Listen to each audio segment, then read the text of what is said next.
नमस्कार मैत्रिणींनो, चला आज मी बनवणार आहे एग ब्रेड सँडविच। त्यासाठी मी काही साहित्य घेतले आहे। 4 स्लाइस घेतल्यात ब्रेडच्या। अंडी उकडून त्याचा बारीक चिरून घेतली। बारीक चिरलेला कांदा घेतलाय, बारीक चिरलेला टोमॅटो घेतलाय, बारीक चिरलेली कोथिंबीर, टोमॅटो सॉस आणि हे मेयोनीज आणि पिझ्झा सॉस मिक्स करून घेतलाय। आता आपण याच्यामध्ये उकडलेले अंडे म्हणजे चिरून घेतले, त्याच्यामध्ये आपण टाकणार आहोत बारीक चिरलेला कांदा, बारीक चिरलेला टोमॅटो आणि बारीक चिरलेली कोथिंबीर। आता याला आपण छान मिक्स करून घेऊ। हे पहा, आता आपण हे छान मिक्स करून घेतलंय। आता याच्यात आपण थोडीशी मिरपूड घालणार आहे।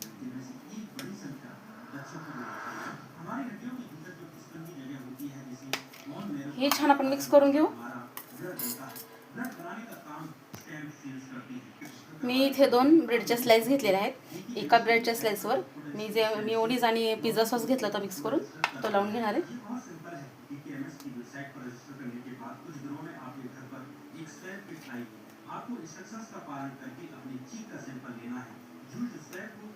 आणि एका स्लाइसवर टोमॅटो सॉस लावून घेणार आहे।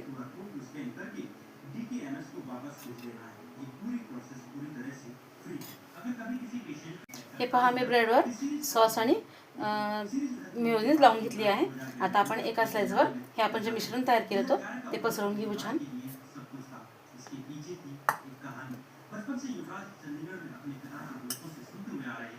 हे बघा, मी स्लाइसवर मिश्रण छान लावून घेतले। आता आपण जी दुसरी स्लाइस सॉस लावली होती ती आपण त्याच्यावर घालून घेऊया। हे पहा, मी पॅन गरम करायला ठेवला आहे, तर मी थोडंसं त्याला तेल लावून घेते। तुम्ही बटर लावला तरी चालेल। आता आपण त्याच्यावर आपण जे सँडविच तयार केले ते ठेवून घेऊन थोडं वेळ 1-2 मिनिटांसाठी त्याला भाजून घेऊ। एक साइडने आपलं छान भाजून झाले। आता आपण त्याला पलटी करून घेऊ।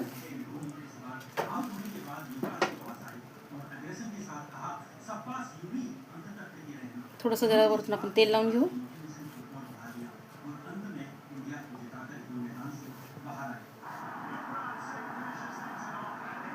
हे पहा, आपलं सँडविच तयार आहे। आता आपण ह्याला काढून घेऊ।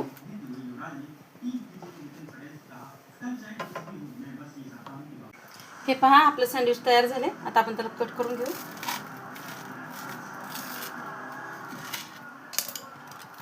हे बघा मैत्रिणींनो, आपले सँडविच किती छान तयार झाले आहे। तुम्ही टोमॅटो सॉस किंवा चटणी बरोबर खाऊ शकता ह्याला। माझी रेसिपी तुम्हाला जर आवडली असेल तर प्लीज लाईक करा, शेअर करा, सबस्क्राईब करा। माझ्या चॅनल